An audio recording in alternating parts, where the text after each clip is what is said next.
안녕하세요, 여러분. 오늘은 인간관계 스트레스를 해결하고 더 나은 관계를 만들어가는 현명한 소통법 5가지를 이야기해 보려고 합니다. 가족, 친구, 동료와의 관계에서 오는 크고 작은 갈등 때문에 마음이 무거워질 때가 많죠. 말 한마디에 상처받고 오해가 쌓이며 때로는 그 스트레스가 하루를 망가뜨리기도 합니다. 이런 문제들은 누구나 겪을 수 있는 자연스러운 일이지만 방치하면 마음이 더 지치기 쉽습니다. 하지만 소통은 기술입니다. 조금만 연습하면 인간관계에서 오는 스트레스를 줄이고 더 따뜻하고 건강한 연결을 만들 수 있어요. 이 영상에서는 여러분이 일상에서 바로 써먹을 수 있는 실용적인 소통법을 소개하며 관계 속 평화를 되찾는 방법을 알려드리겠습니다. 자, 그럼 지금부터 5가지 소통법을 하나씩 살펴볼게요. 먼저 인간관계 스트레스가 왜 생기는지 잠깐 알아볼게요. 삶의 여러 변화 속에서 서로의 기대와 말이 엇갈리면 오해가 생기고 그게 스트레스로 쌓입니다. 예를 들어 가족이 나를 이해해주지 않는다고 느끼거나 친구와의 대화가 어긋날 때 마음이 답답해지죠. 이런 상황은 누구나 겪을 수 있어요. 전문가들은 소통이 원활하지 않으면 감정 소모가 커지고 관계가 멀어질 수 있다고 말해요. 하지만 반대로 현명한 소통은 갈등을 줄이고 서로를 더 가까이 이어줍니다. 여러분도 이 5가지 방법을 통해 관계를 더 부드럽게 만들 수 있습니다. 이제 첫 번째 소통법부터 시작해 볼게요. 1. 감정 먼저 정리하고 말하기. 소통의 첫걸음은 내 감정을 먼저 다스리는 겁니다. 화가 나거나 속상할 때 바로 말을 꺼내면 감정이 앞서서 오해를 낳기 쉽죠. 예를 들어 상대가 약속을 잊어버려 짜증이 났다면 "왜 또 잊었어?" 라고 쏘아붙이기 전에 잠시 멈춰보세요. 깊게 숨을 들이마시고 "내가 지금 화가 났구나 라고 스스로 인정합니다. 그리고 왜 화가 났는지 생각해보세요. 약속을 잊어서 내가 소외된 기분이 들었어 라는 이유가 떠오를 수 있어요. 이렇게 감정을 정리한 뒤 차분히 말하면 상대도 방어적 태도를 덜 취합니다. "오늘 약속 잊어서 속상했어 라고 말하는 게 훨씬 부드럽게 들리죠. 이 방법이 왜 중요한지 더 설명해 볼게요. 감정이 격해질 때 나오는 말은 대개 후회로 이어집니다. 연구에 따르면 감정적인 상태에서 한 말은 관계에 상처를 남길 가능성이 높다고 해요. 특히 감정이 예민할 때는 한 번 숨을 고르고 말하는 습관이 큰 차이를 만듭니다. 처음에는 감정을 정리하는 게 어렵게 느껴질 수 있어요. "내가 왜 이렇게 화가 났지?" 하고 고민하기보다 그냥 "화가 났구나 라고 받아들이는 연습부터 시작해보세요. 감정을 숨기거나 억누르려 하지 말고 그 존재를 인정하는 태도가 중요합니다. 감정을 먼저 다스리면 소통이 훨씬 부드러워지고 스트레스도 줄어들 거예요. 예를 들어 동료가 실수를 반복해 짜증이 날 때 잠시 숨을 고르고 "이렇게 하면 나도 좀 편할 것 같아 라고 말해보세요. 대화가 훨씬 건설적으로 흐를 겁니다. 2. 나 중심으로 말하기. 두 번째 소통법은 너 대신 나를 주로 해서 말하는 겁니다.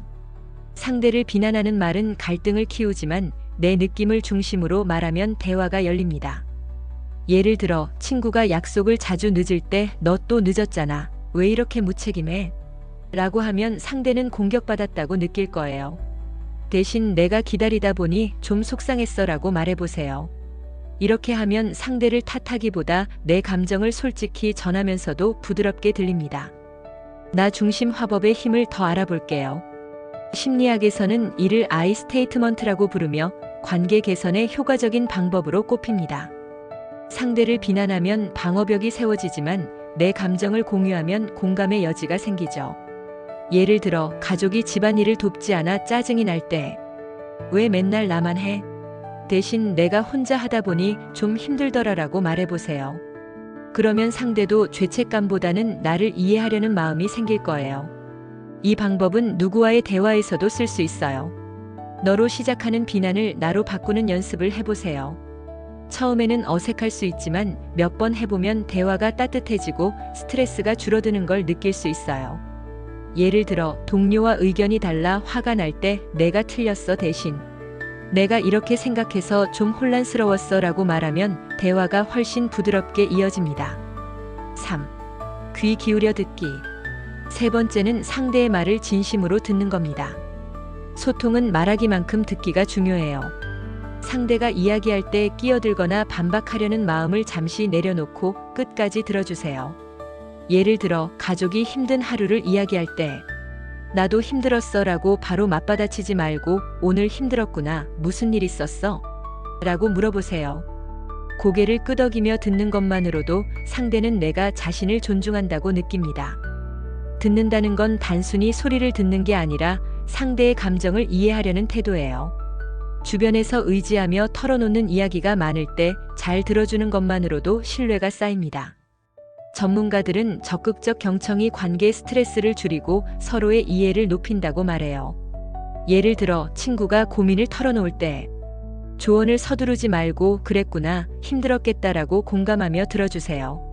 처음에는 상대 말을 끝까지 듣는 게 쉽지 않을 수 있어요. 내가 할 말도 많은데라는 생각이 들 수도 있죠. 하지만 상대가 다 말할 때까지 기다리며 귀 기울이는 연습을 해보세요. 대화가 깊어지고 갈등이 줄어드는 걸 느낄 거예요. 예를 들어 동료가 불만을 털어놓을 때 그렇구나, 그 부분이 신경 쓰였겠네라고 반응하면 상대도 마음을 열 가능성이 높아집니다. 4. 경계 설정하기. 네 번째 소통법은 나와 상대의 경계를 명확히 하는 겁니다. 인간관계 스트레스는 상대의 요구가 내 한계를 넘을 때 생기기 쉽죠. 예를 들어 친구가 매일 전화로 고민을 털어놓아 부담스럽다면 나도 너 말 듣는 거 좋아하지만 매일은 좀 힘들어. 주말에 길게 이야기하는 건 어때? 라고 말해보세요. 이렇게 하면 상대를 거절하면서도 관계를 유지할 수 있어요. 경계 설정이 왜 필요한지 더 알아볼게요. 나를 챙기지 않으면 스트레스가 쌓이고 결국 관계에도 부정적인 영향을 미칩니다. 가족이나 주변 사람들을 돕느라 내 시간이 부족할 때 경계가 필요해요. 예를 들어 부모님이 자주 도움을 요청할 때 이번 주말은 좀 바빠서 다음에 도와드릴게요라고 부드럽게 전해보세요. 전문가들은 경계를 잘 설정하면 스트레스가 줄고 관계가 더 오래 지속된다고 해요. 처음에는 거절이 어색하고 미안한 마음이 들 수 있어요. 하지만 나를 소중히 여기는 거야라는 마음으로 연습해보세요. 상대도 이해할 가능성이 높고 오히려 존중받는 느낌을 줄 수 있습니다. 예를 들어 동료가 계속 부탁을 늘릴 때 이번 거는 좀 어려워서 다음에 도와줄게라고 말하면 서로 부담이 줄어듭니다. 5. 감사와 인정 표현하기. 마지막은 감사와 인정을 자주 표현하는 겁니다. 소통에서 긍정적인 말이 많아지면 스트레스가 줄고 관계가 따뜻해져요. 예를 들어 가족이 설거지를 도와줬다면 고마워, 덕분에 좀 쉴 수 있었어라고 말해보세요. 친구가 연락을 먼저 해줬을 때 내가 먼저 연락해줘서 기뻤어라고 전하는 겁니다. 이런 작은 표현이 쌓이면 서로에 대한 신뢰와 애정이 깊어집니다. 감사 표현의 효과를 더 살펴볼게요. 심리학 연구에 따르면 긍정적인 피드백은 관계 만족도를 높이고 갈등을 줄이는데 효과적이라고 해요. 감정이 예민할 때도 감사와 인정을 통해 마음을 부드럽게 유지할 수 있습니다. 예를 들어 동료가 도움을 줬다면 내 덕분에 일이 훨씬 수월했어라고 말해보세요. 하루에 한 번 주변 사람에게 고마운 점을 찾아 말하는 습관을 들여보세요. 처음에는 쑥스럽더라도 상대의 미소를 보면 계속하고 싶어질 거예요. 관계가 따뜻해지고 스트레스가 줄어드는 걸 느낄 수 있습니다. 예를 들어 가족이 작은 도움을 줬을 때 정말 고마워라고 말하면 서로의 마음이 더 가까워집니다. 이 5가지 소통법은 연습할수록 자연스러워집니다. 감정을 정리하고 나 중심으로 말하며 귀 기울여 듣고 경계를 설정하며 감사와 인정을 표현해 보세요. 처음에는 어색할 수 있어요. 예를 들어 감정을 차분히 말하는 게 익숙지 않거나 경계를 설정할 때 미안한 마음이 들 수도 있죠. 하지만 하루하루 실천하다 보면 내가 관계를 더 잘 이끌 수 있구나라는 자신감이 생깁니다. 예를 들어 친구와 오해가 생겼을 때 감정을 정리한 뒤 내가 이렇게 느꼈어라고 말하고 상대 말을 끝까지 들어보세요. 그러면 갈등이 줄고 서로를 이해하는 시간이 됩니다. 실제 상황에서 적용하는 법을 더 알아볼게요. 가족과 의견 충돌이 있을 때 먼저 숨을 고르고 내가 이렇게 생각해서 좀 속상했어라고 말한 뒤 상대의 이야기를 들어줍니다. 그리고 내가 도와줘서 고마웠던 적도 많아라고 감사로 마무리해 보세요. 동료와의 갈등이라면 내가 이 부분에서 부담을 느꼈어라고 전하고 다음엔 이렇게 하면 좋을 것 같아라고 제안하며 경계를 설정하는 겁니다. 이런 흐름이 익숙해지면 소통이 훨씬 부드러워지고 스트레스가 줄어드는 걸 느낄 거예요. 마지막으로 이 소통법을 더 잘 활용하는 팁을 드릴게요.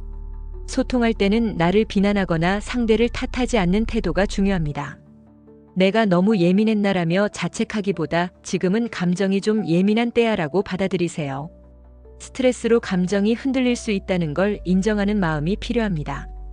또 소통이 어렵다면 나 지금 좀 정리할 시간이 필요해라고 솔직히 말해보세요. 상대도 여러분의 노력을 알아줄 가능성이 높아요. 이 5가지는 여러분이 인간관계에서 스트레스를 줄이고 더 따뜻한 연결을 만들 수 있는 도구입니다.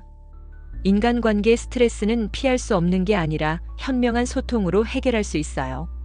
감정을 정리하며 부드럽게 말하고 상대를 이해하며 경계를 지키고 감사로 관계를 채워보세요. 이 방법들이 여러분의 일상에 평화와 기쁨을 더해줄 거예요.